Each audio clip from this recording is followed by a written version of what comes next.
Sa ating balitang pulis, isang lalaking Chinese national ang hinuli sa Calamba, Laguna sa kasong pagdukot at serious illegal detention sa isang babaeng Chinese. Inaalam na po ng mga otoridad ang motibo ng suspect. Si Jim Tejano sa balita. Arestado ang 36 anyos na lalaking Chinese national sa Calamba, Laguna. Makaraang masangkot sa umano'y pagdukot sa babaeng massage therapist na isang Chinese national din. Naaresto ang suspect sa mismong bahay nito sa isang subdivision sa Calamba City, Laguna. Lumabas sa investigasyon ng pulisya. Isang Chinese national ang unang nakilala ng biktima gamit ang isang social media application. Meron siyang na-meet na Chinese national din through yung app sa cellphone na accordingly nagpamasahe sa kanya. Maya-maya, May dumating na another na isang lalaki.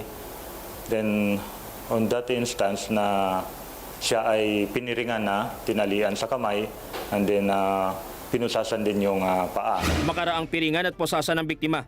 Agad isinakay sa sasakyan si alias Lee at dinala sa bahay ng suspect nang magkamalay. And then nung paumaga na, ay nagising siya, then nakiusap doon sa naririnig niya na Chinese-speaking din na lalaki. So ang ginawa niya is tumalon sa bakod, then doon niya nakita yung isang guard at tumingi siya ng tulong, and then yung guard naman ay kagyat na tumawag dito sa Calamba City Police Station at nirespondihan naman. Paliwanag ng suspect sa pulisya. Siya raw ay nandun lang sa bahay at dinala lang naman din sa kanya yung babae na yan, pinabantayan sa kanya.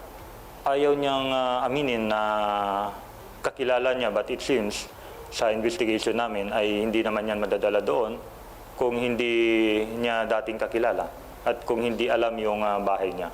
Sinubukan naming hinga ng pahayag ang suspect pero tumanggi itong magsalita. Nasa kustodiya na ng Calamba Police ang suspect at nahaharap sa mga reklamong kidnapping at serious illegal detention. Patuloy ang investigasyon ng Calamba Police ukol sa kung ano ang motibo at sa lalaking nagdala sa biktima sa Laguna.